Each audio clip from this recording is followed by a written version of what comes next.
Hello ladies and gents, BoatBrew.com here, Aarne Pyulze and my friend Zhilin, going through Modern Master's spoiler for some art value and nostalgic value. So let's begin. Well, I'm gonna slowly scroll down through the spoiler of Modern Masters 2 and let's see if I'll catch up some funny stories from you or some nostalgic values and feelings. There is such a breaker as Dark Confidant, for example, and another as Tomagoyf. I remember the times when both of them were just the new cards and people just wanted to get them, but not at once. First, Tomagoyf was just rare and nothing more, and later people start to think that it is really a great card, and now it's very expensive card. And about Confidant, it is a really great helper for mono black decks and anything which has a lot of black in their deck. Also Vendilion Click, which can take away any menace from your opponent. It's also a great card. Right, and then I know you're basically an artwork freak, and here's a fine example for you. So all these four cards have the latest design. We've seen this design before in Modern Masters 1 for Goy, for Kiki, and for Bug. But do you like the new design for the Click? I think it sucks, but the original design for a Click also sucks. So you're saying that all the Lorwyn and Shadowmoor fairies looked Not really all, bad. but a lot of us from those sets. Do you like Comet Storm as a card in general? Maybe not for constructed, but in limited, like how high would you pick it yourself? I didn't play it anyway, but I think that two red costs for burn spell are a little bit expensive to play it if you play a multicolor format. Well, there is enough of like mana fixing, not a whole lot, but enough. The problem is that there is some ramp, some mana acceleration, but still not absurd amounts of small creatures, though there are a bunch of blue smoke guys and some small creatures for Affinity archetype for this draft format. I don't know, like the double red is kind of clunky because not just in general, it's hard to see whether you can draft a deck which can support double red in the cost, but because a lot of red cards like this will fit into just a couple of archetypes. The problem for this format was that there are four flavors of very good tempo decks. So as I found out in my archetype breakdown, you can be a blue-black tempo, blue-red tempo, or blue-white tempo, or even blue-green tempo, because there is Mystic Snake in the set.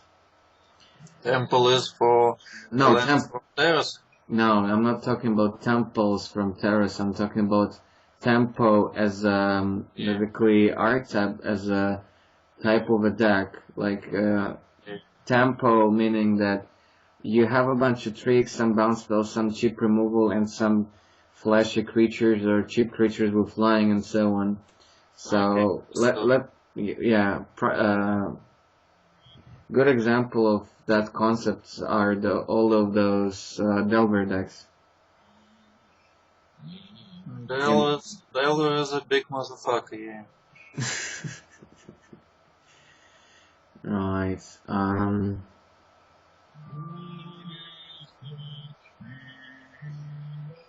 Daybreak Coronet is really ridiculous in this set. There are not super many enchantment creatures or auras, and to some people it's kind of obvious that they printed here because the coronet is awesome as a money card. It's the most expensive cards probably in the green-white hexproof or the Boggles deck in Modern, where you just have a like 1-mana 1/1 hexproof guy and then you put a bunch of auras onto it and bash face. And it was really hard to get because it was only in the, I believe it was, no, not Future Side, it was Planar Chaos, I think.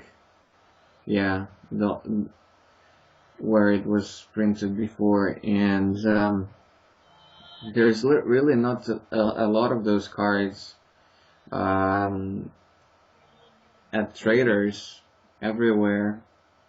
Though this new artwork really sucks. I like the original one. I don't know why they had to change it. It's even like has a funky flavor text said by like Grimas the Kinophorescos. So let the deception of the gods yield to the pure light of day. Oh, come on. So do you see it now? Like, is the image changing? Oh, yeah. Now I see. Daybreak Coronet. It is the cat, yeah. It is the cat which is being suffocated by the scarf. I like your description of the artwork.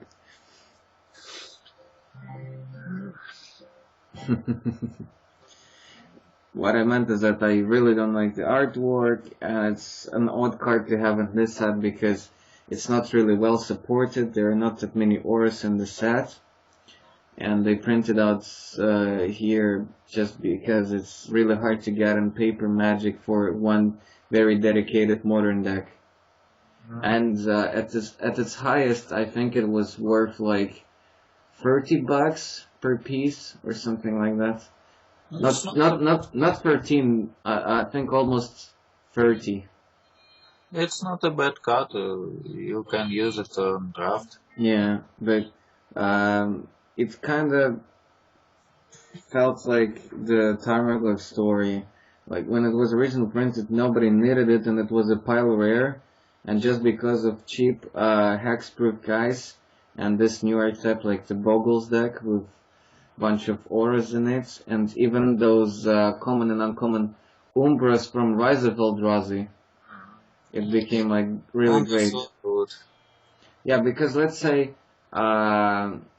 you play a deck in Modern with Supreme Verdict or Breath of God, and you can't really cast like a Path to Exile or something like that onto their god because it has hexproof.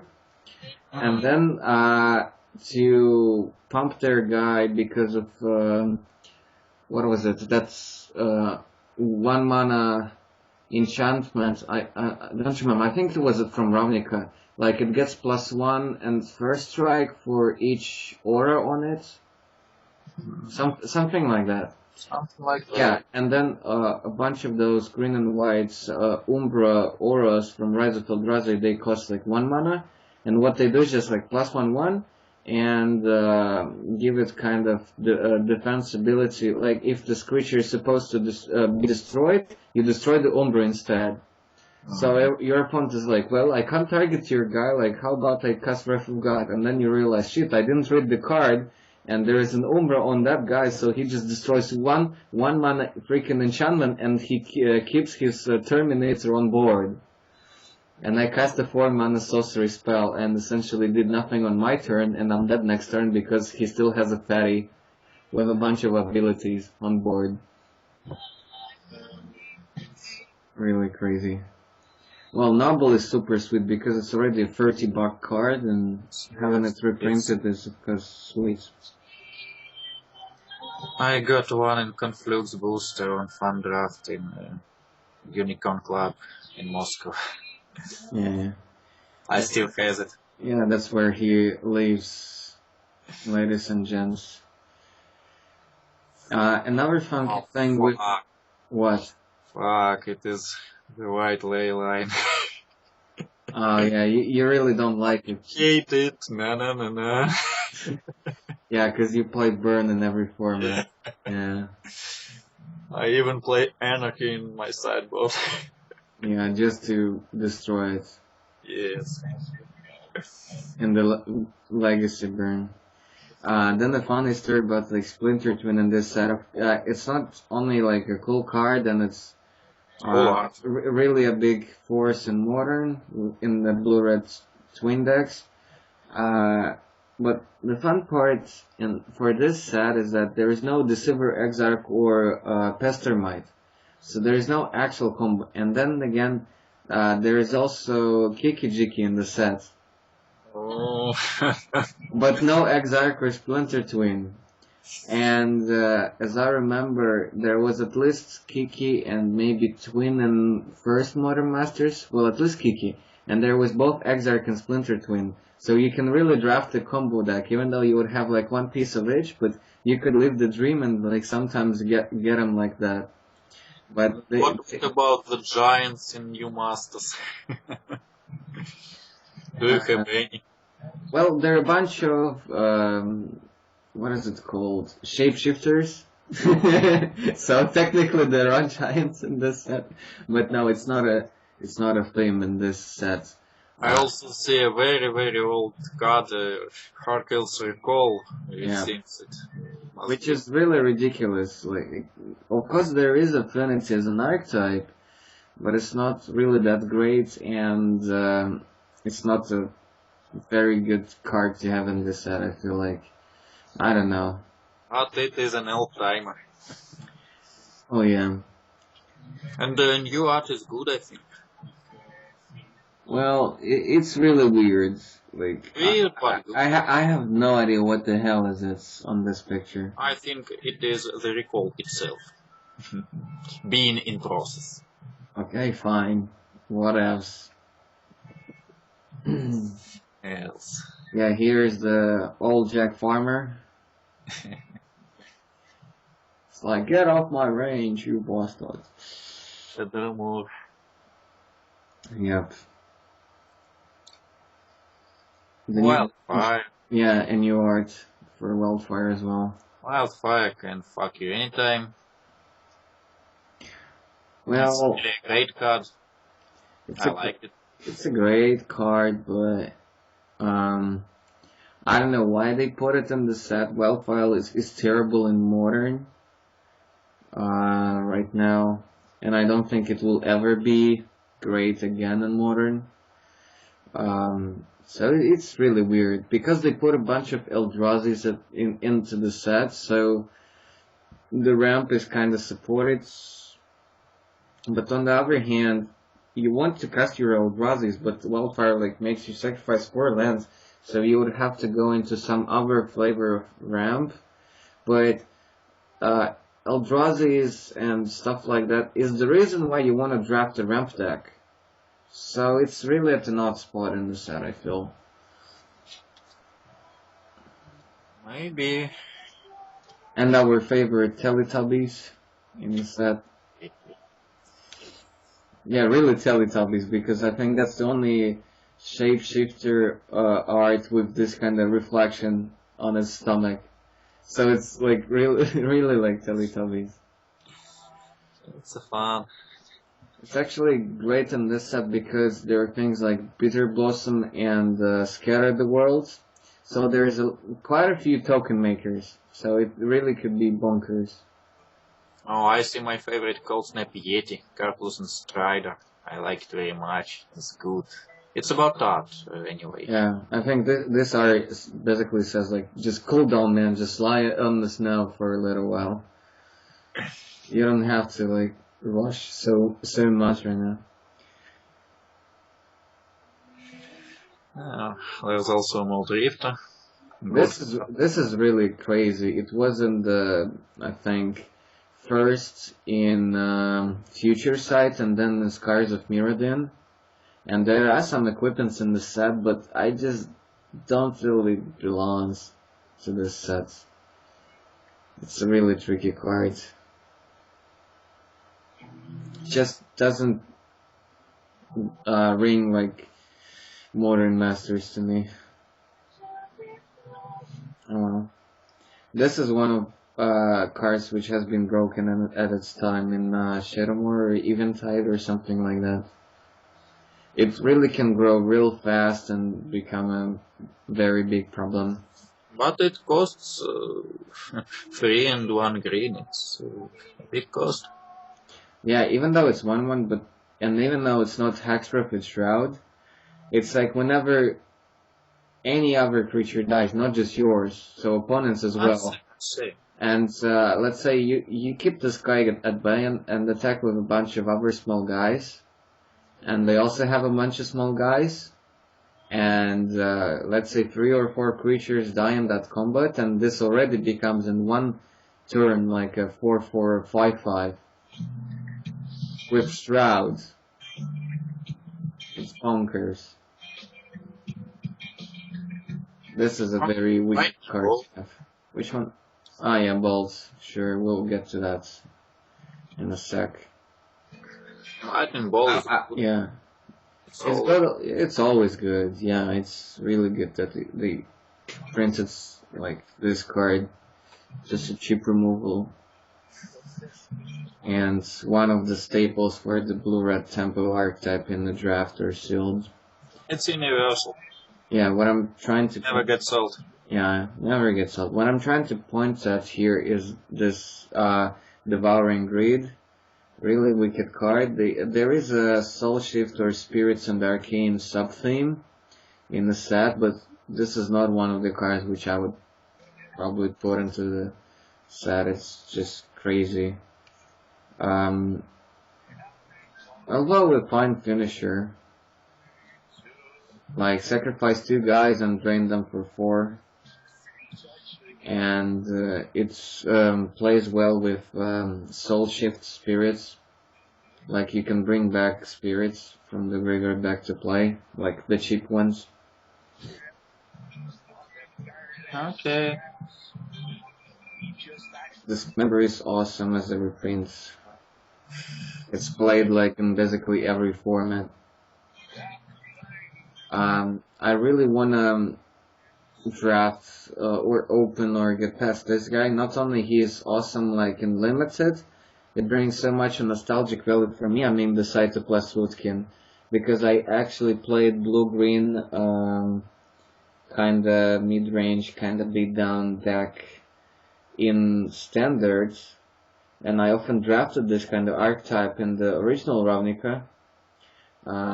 Yeah. So the Simics were from the Dissension, the last set of the block, and I actually had the standard deck, and at one point it was rather competitive, but then when we got Time Spiral after one summer, and then there was Spectral Force and Scrib Ranger, and it comboed up so nicely with birds and remands, and my deck became like just with one set of complete garbage. Like, cause everybody, if they were blue-green, they were playing blue-green Scribbin Force, and nobody cared about my Mystic Snakes and Rootkins and the Frogs and Plax Mantas and stuff like that. When I mentioned this card here, not only there is Rootkin and Mystic Snake, there is also the Frog. That's a multicolor blue-green 3-mana 3/3 guy with craft and with ability to make your creatures with counters shroud until end of turn. So I really want to draft that kind of deck, like just for nostalgic value. I would feel very comfortable. And I would enjoy this very much. At the same time, that archetype is actually not that bad in this set. So it's a legitimate direction to draft. This is a very weird card. Why they have it here? Every set must have a skeleton. Okay. It's luck charm. Okay, I guess I can agree with that.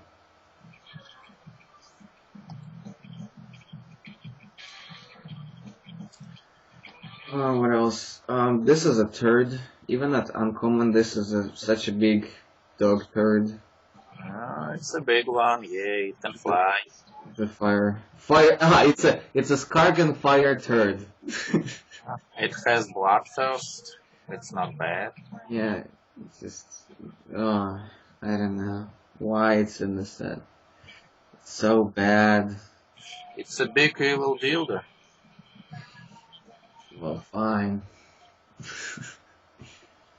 Another card which I think is horrible. In the core set, in a bunch of those, Possession is good. I'm referring to Water Servant here. Yes, I see, but Spectral Possession is also good. Spectral Possession is awesome, and Black-White Tokens is a pretty good deck in Modern.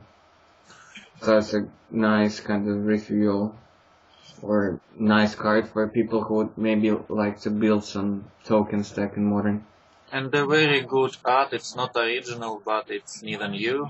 I saw it in one of a duel. Yeah, I think it's from the duel deck, or I know it may be not from a duel deck. It's maybe from that events deck. Something about that. Like pre-constructed black-white tokens for newbies, just a quick deck in a box for people to get into Modern. I think it's from that event deck. Maybe. I hope I will have one of these cards for my collection, because the art is really good.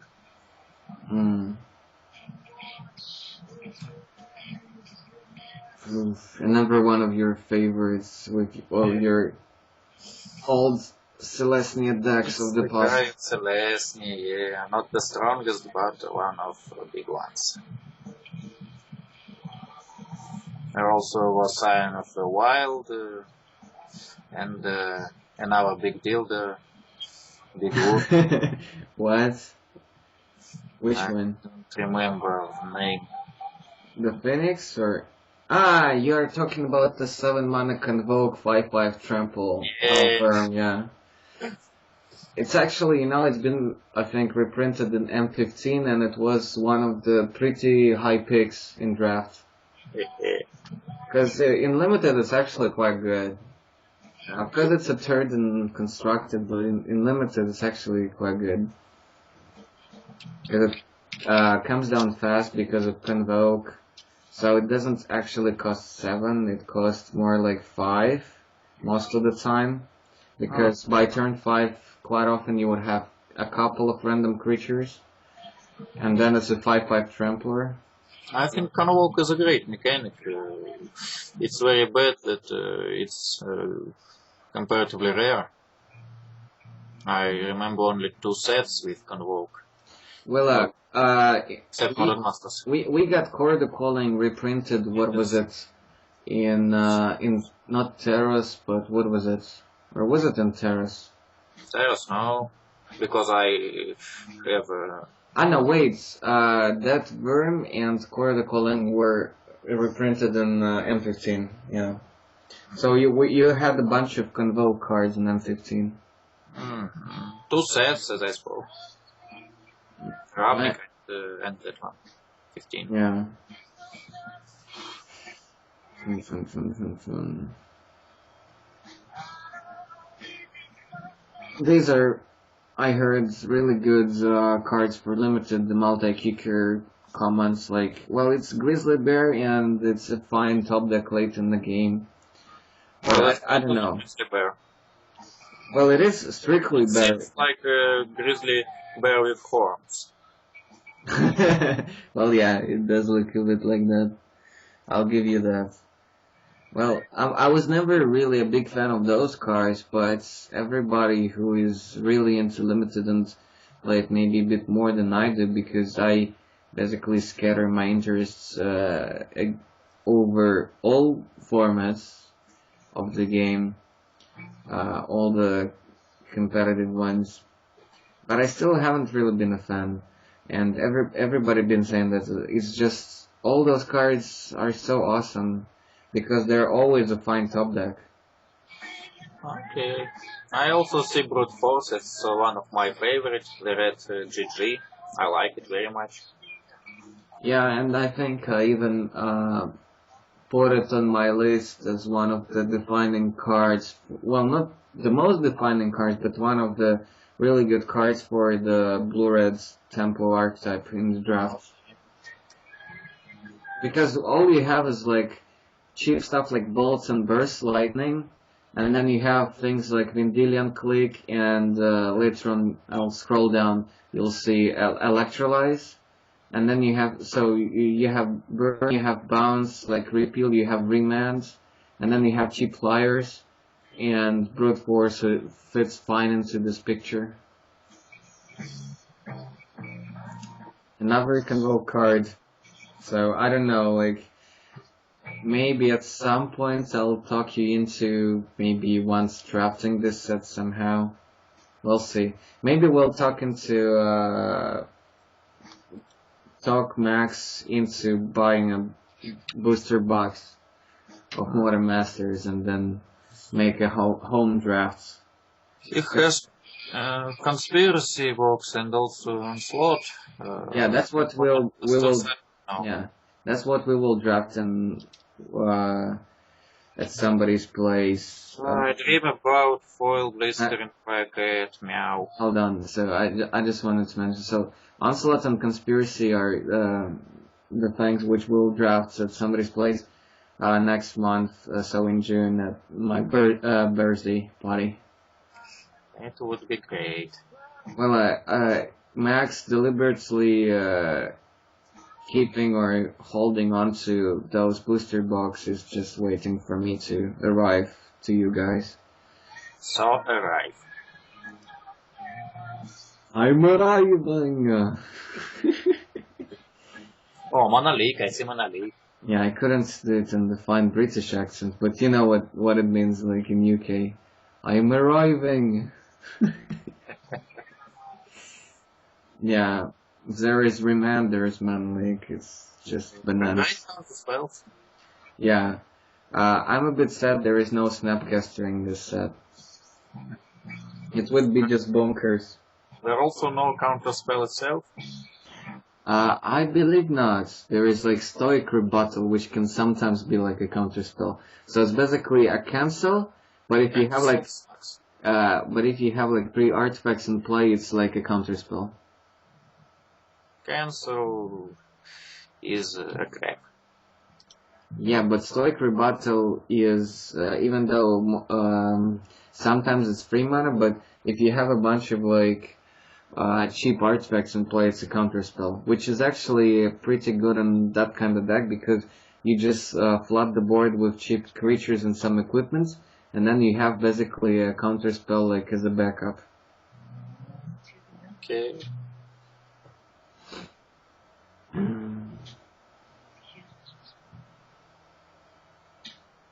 Kakakakami.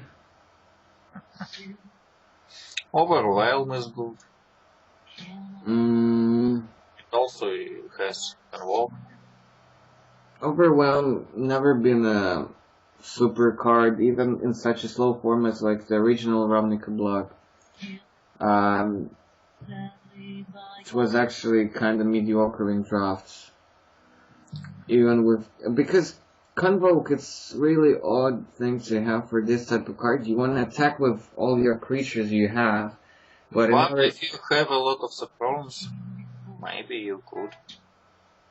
I don't know, even with quite a few token generators in this set, it's still quite odd. I would much rather prefer to have like an original Overrun here, but there's also... Overrun is far good. Yeah, it's far better, but there's also... Let me scroll up rather quickly, I think it was... Oh yeah, here. Wait. Overwhelmed Stampede. Yeah, which is basically an Overrun. But it doesn't give trample, that's the problem. But it could give a much bigger pump.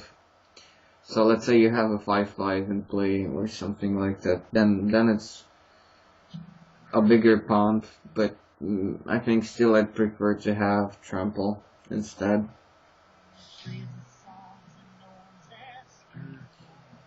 Okay, back to where we were before. Dun, dun, dun. That's a really cool card to have, I feel like, in the set at common.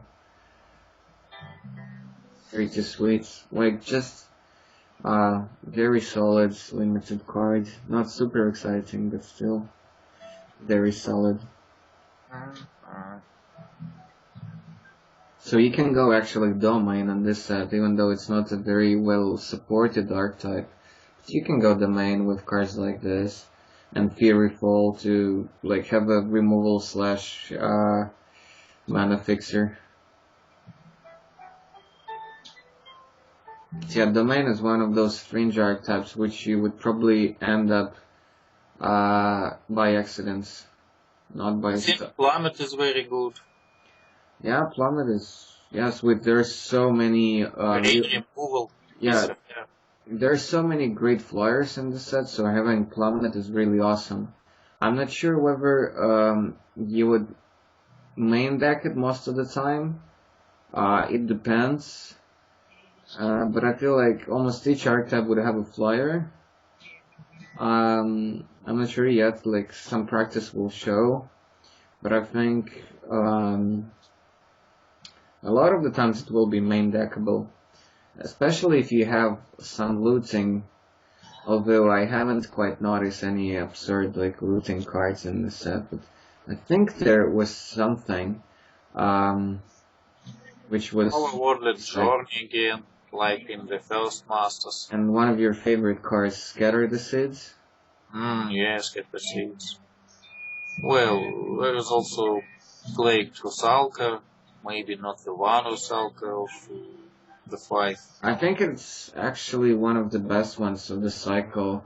Some people might argue that the red one was better, and it also saw constructed play in standard at the time in the rule aggro, because it was just a way to basically throw away your creatures, your maulers, and stuff like even Tarmogoyf sometimes, if you just simply couldn't attack. Because Rusalka was a fine one-drop, because you were playing Mock Fanatics in the deck, and you were also playing that Mauler with Bloodthirst, which you wanted to Bloodthirst on turn 2 to have a free Trampler. But I think in Limited, the black one is probably better. So it's good to have it here. Plus it's a common here. The card I don't understand why it's in the set is Gutshot. Okay, free spell, but why? Why on earth would you have? I would much rather have a Detection Probe in the set. And Detection Probe is at least constructed playable. Not a good card. What? Not a good card, I think. Gutshot? No. It's like, I have no idea why. One of the biggest surprises for him, and probably for you as well, Sign of the Wild, but at common. At common. It was originally a rare, and here it's not just an uncommon, it's a common. It's bonkers. Maybe the old man is too slow nowadays. It's ridiculous, seriously. I'm good. Yeah, Telling Time is awesome, also at common. Unlace. So, as you may have noticed, they downgraded a lot of cards, which are good and fine, but compared to a lot of really broken constructed cards, do not quite match up. So, in order to kind of balance it out, they downgraded a lot of sweet cards. Smithereens. Well, what a surprise. Not exactly surprised, it's just that they wanted to give cards which were obviously just sideboard material, just good color. That the original Smithereens will become cheaper. Well, come on, it's such a bad joke. Smithereens is already a common and everybody has it, even though it's played in all the burn decks and sideboards. But they cost something. oh, come on. That's not funny. Thunder in Vita was good in Convoke times. Yeah, although I like much more the new Ravnica cards, also from Celestia, basically the 2-mana hybrid naturalize, which is basically a naturalize, an instant one, but on top of everything, it just populates or something like that. I think I will. Sundering Grove, that's the name, Sundering Grove. It's basically 2-mana naturalize, but it also gives you a copy of a token what's already in play. So that one I like more in like almost everywhere. It's even a good card in the black-white tokens deck because it's hybrid, so you can cast it for double white, and it's nice to have it basically naturalize, which also gives you an additional flying 1/1 spirit as a bonus. And we're talking about modern here and modern masters. The card which is really at an awkward spot is the Smoke Grader. I really love the card, but there are so few elementals. It's nice to have some shapeshifters, so it's still probably fine, but I think it would be much bigger hit and much higher pick if there will be a little bit more elementals in the set. And well, that's also a beautiful girl. What? This one, the Smoke Grader? I think she's beautiful. Well, it's a fine art, but what you just said just blows my mind. I would never expect you to... Well, actually, I would expect you to say something like that. But it's ridiculous. The guy which is left of here is also beautiful art. Yeah, and also an elemental, so... Yes. The elementals and cinders, they were great in Shadow Moor. I liked them very much. Oh well. Another naturalize effect. She's gross, but... So, Soulship, that's the thing I was talking about before. Fine example is this guy. So basically it's 2/2 for free.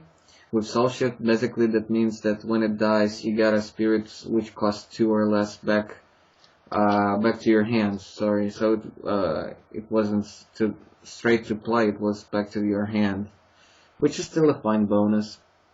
And then when you cast another spirit or arcane spell, you basically drain 1.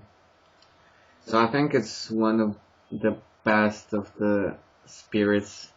Are there any other spirits or arcane spells in Modern Masters too? Well, like this one right here, which is almost the same, and a friend of mine in the previous conversation, which was about the set, so he told it's in the set, I think it was Saviors of Kamigawa,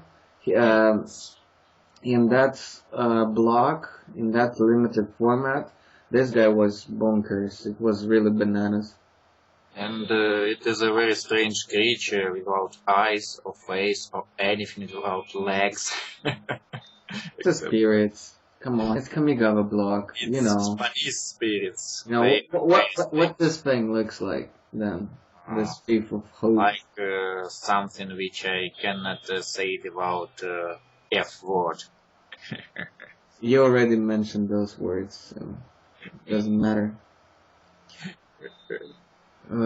This is a very weird card why it's in the set. Well, at least it's an instant, it costs 2 mana, it's in the Shapeshifter. So it does, because it's a Shapeshifter, it does have its upsides.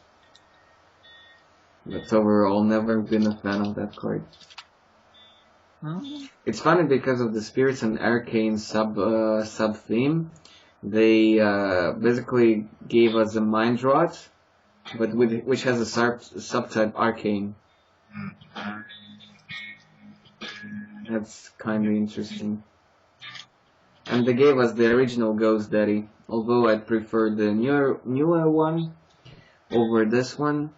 But on the other hand, they couldn't do it simply because with this set they were restricted by the set range between, I think, so Old Mirrodin and up to Innistrad. So they couldn't give us the new Ghost Daddy. And also Mystic Schlange. Oh yeah. That's great. Mystic Snake is great, yeah. Niv-Mizzet is bonkers. I really want to open it and draft a solid blue-red tempo deck. That's also like one of the archetypes I'm looking forward to if I get a chance to really draft it and the colors would be available. I just love this card. It's so sweet. It's been bonkers in the standards with the Orphidian's Eye and stuff like that. So basically having an infinite combo. And in some control decks, they were fine to just play it. I remember the times when you had the art of this card as your screensaver or wallpaper. Yeah, Oh yeah, I had it as a wallpaper back in the days of the old Ravnica. So I had it as a wallpaper on my computer. Yeah, and I actually love the character from the storyline in the books. He is so cold-minded and so cold-hearted, but at the same time, such a genius. Well, even his second reincarnation as a card in the new Ravnica blog was Niv-Mizzet the Mastermind or something like that. So yeah, the actual genius of Ravnica. Yeah, not just because he's a very old dragon, but I'm actually pleased that in the storyline he's a much smarter character compared to Jace. Jace in the new novels for the new Ravnica was such an idiot, I feel like. He ended up at the end of that story doing right things and right actions, but at the beginning just such an idiot. Well, another awesome modern staple, Electrolyze, supporting the Blue-Red's archetype. But on the other hand, you have right here two awesome cards for the Blue-Black Temple, because you already have Dark Confidant and Bitter Blossom, and some other goodies. These two cards really put the archetype together. Agony Warp as a cheap removal and Johnny the Lantern, or Johnny Magic. And what about Love Scale Coatl? It's also a good card. Oh yeah, like it's awesome. Like there is no Brainstorm in the set, but there are some draw spells, and it's still decent. And in combination with some other good blue cards and Mystic Snake and this guy, you could really have a pretty sweet deck. Pillory of the Sleepless is a nice thing to have as well. Probably for those junk or the Abzan or Rock archetypes. One of my favorite cards, the Mutants, which I was sorry mentioning a few minutes ago. So I really want a deck with the snake, the bow snakes, Frogling, Woodkin, and other stuff. Also another archetype I would really love to draft. And then we have a lot of sweetness in the next row. The Goosey Lebedi, Swans of Brinner Girl. Yeah. I'm very disappointed that they didn't give us the what was the cards? Chain of Plasma, the card which combos really awesomely with this card.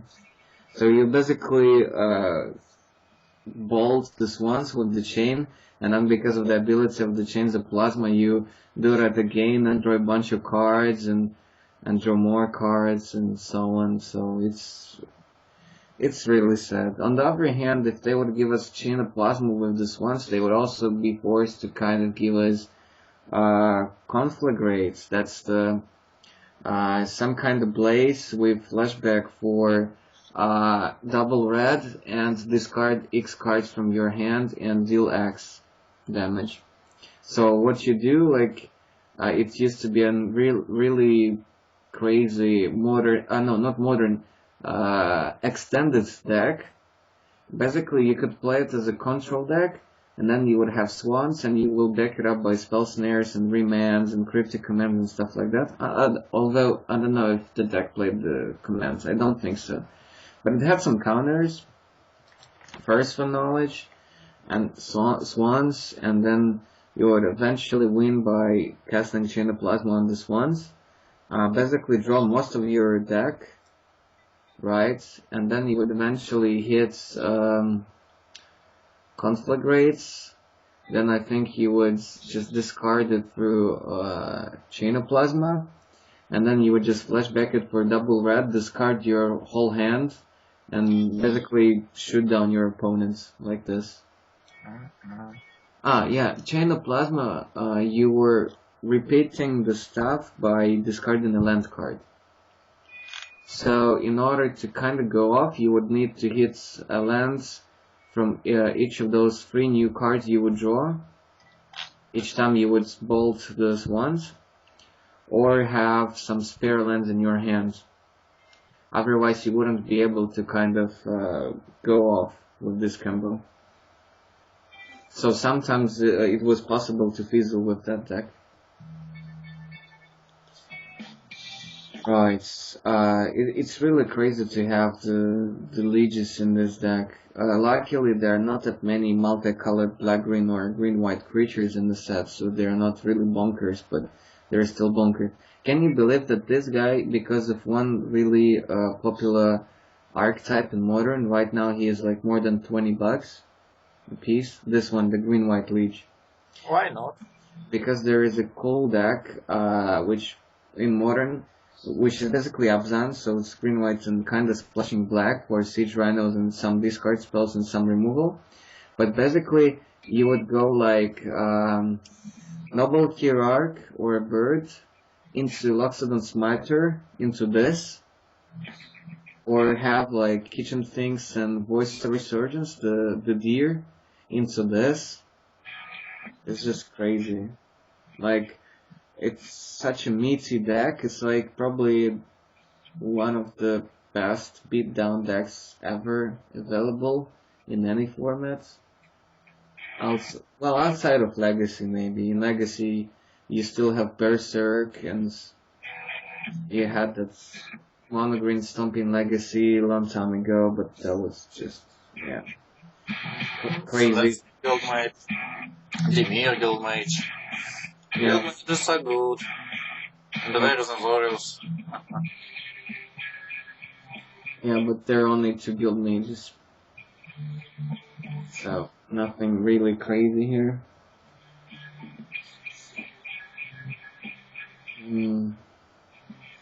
Really great to have Mox Opal in the set. It's cost too much, and it's one of those barriers for people who want to play Affinity in Modern or Legacy.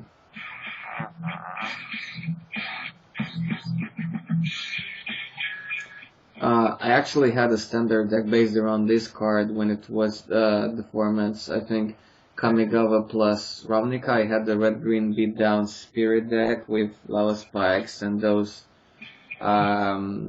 shocks with Splice into Arcane and this thing. So. And also a reprint of Chronal Blade.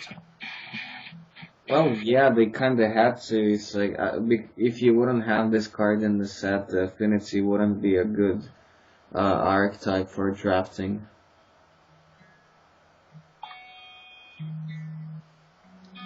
With Precursor grown at some very funny tournaments, which was our local country invitational, in some kind of weird cube drafts, which we played over those 2 days. In addition to other formats. So I had the Precursor Golem. No, I didn't have it. My opponent had it. But then again, he also hadn't played the Pilaka Worm. That's the 7/7 worm with trample for 7, and also like you gain 7 when it comes in, or draw a card when it dies. So both of us had a bunch of creatures in play, and now we send back in Right of Replication in my hand. That's a blue card for 4 with kicker for 5, which says like make a copy of a creature in play, right? And kicker for 5 meant that if you can basically cast this card for 9 mana, you would have 5 copies of that creature you choose in play, on your side or on the opponent's side, right? And I was waiting to draw my 9th mana source to cast it with kicker on my opponent's Belaka Worm, so that I would gain a bunch of life and have a bunch of 7/7 trample guys, and if they die I will get to draw a bunch of cards.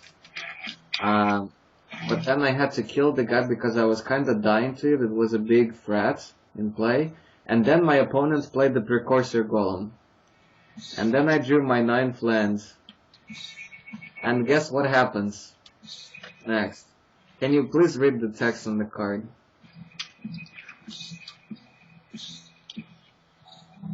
Alex, read the text here.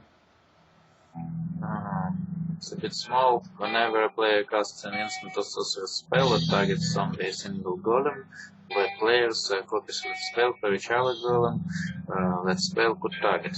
Each copy targets a different one of these golems.